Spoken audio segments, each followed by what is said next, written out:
अगर कोई दवा खा खा के आप बार बार बीमार हो रहे हैं तो आपको दवा चेंज करनी पड़ेगी ना।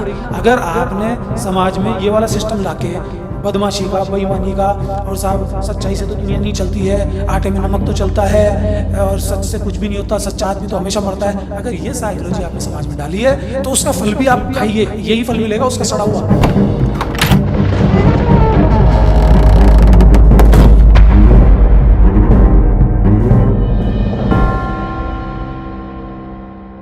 देखिए कितनी बड़ी बात है, छोटी है लेकिन अगर इसको देखा जाए बड़े परिप्रेक्ष्य में बहुत बड़ी बात है कि आप भ्रष्टाचार से एंट्री लेंगे तो आगे तक आप वही करेंगे। माता पिता को जो करते हुए देखेगा बच्चा, वो आगे तक वही करेगा। एक और पहलू है जिसके बारे में नौकरी का और प्रॉस्पेरिटी का होते हुए भी कहीं कहीं समाज में बहुत परेशानी का कारण बनता है। जो टीचर्स की पोस्टिंग होती है या किसी भी सरकारी कर्मचारी की पोस्टिंग होती है, जो नेता लोग हैं या जो ताकतवर हैं, वो ईमानदार सरकारी कर्मचारी को ऐसे रिमोट में फेंकते हैं, हालांकि नौकरी है कहीं भी करते हैं, लेकिन उसके बावजूद भी कि उनका परिवार बिखर जाए, वो परेशान हो जाए, आपको ऐसा लगता नहीं कि उसको ईमानदार होने की सज़ा दी जाती है। जो मैंने देखा टीचर्स का कहीं भी ट्रांसफ़र करेंगे, उनको पता है कि ये जैसलमेर, अभी कुछ नियम तो बने हैं ऐसे कि चलो उनको अपने एरिया में ही रहना पड़े, उसके बावजूद भी जो हाई अथॉरिटी है वो उनको ऐसे परेशान करती है ट्रांसफ़र में। इसके बारे में आप क्या कहेंगे? सच्चे आदमी को, चाहे वो नौकरी पे हो, चाहे समाज में हो, चाहे परिवार में हो, उसको संघर्ष करना पड़ेगा और सज़ा भी उसको मिलेगी।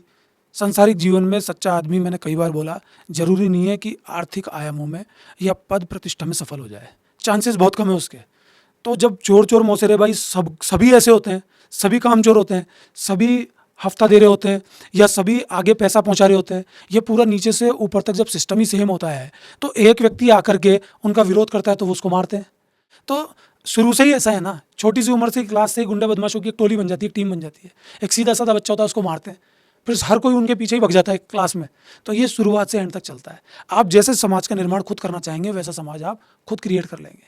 किस में अच्छा लगता है? ऐसा किसी को अच्छा नहीं लग रहा ये बदमाशी करना, ये करप्शन करना, कितनी दुनिया परेशान है। अगर कोई दवा खा खा करके आप बार बार बीमार हो रहे हैं तो आपको दवा चेंज करनी पड़ेगी ना। अगर आपने समाज में ये वाला सिस्टम लाके बदमाशी का, बेईमानी का, और साहब सच्चाई से तो दुनिया नहीं चलती है, आटे में नमक तो चलता है, और सच से कुछ भी नहीं होता, सच्चा आदमी तो हमेशा मरता है, अगर ये साइकोलॉजी आपने समाज में डाली है तो उसका फल भी आप खाइए, यही फल मिलेगा उसका सड़ा हुआ।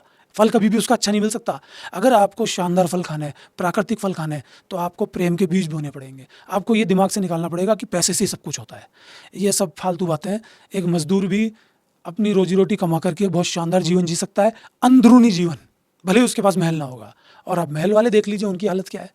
घर में कलह चल रही है, घरों में हालत ख़राब हो रही है। पहले तो बड़ा परिवार टूटता है, आपस में लड़ते हैं, फिर पेरेंट्स का बच्चों से लड़ाई होती है, फिर कभी कभी हस्बैंड वाइफ की लड़ाई होती है, वो अलग हो जाते हैं। तो मन से क्लियर ही नहीं है कितना ही पैसा कमा लें, क्योंकि सबको ट्रेनिंग क्या मिली हुई है? पद प्रतिष्ठा की। तो जब कहते हैं ना कि जैसे बीज बोए वैसे ही आप फल पाएंगे।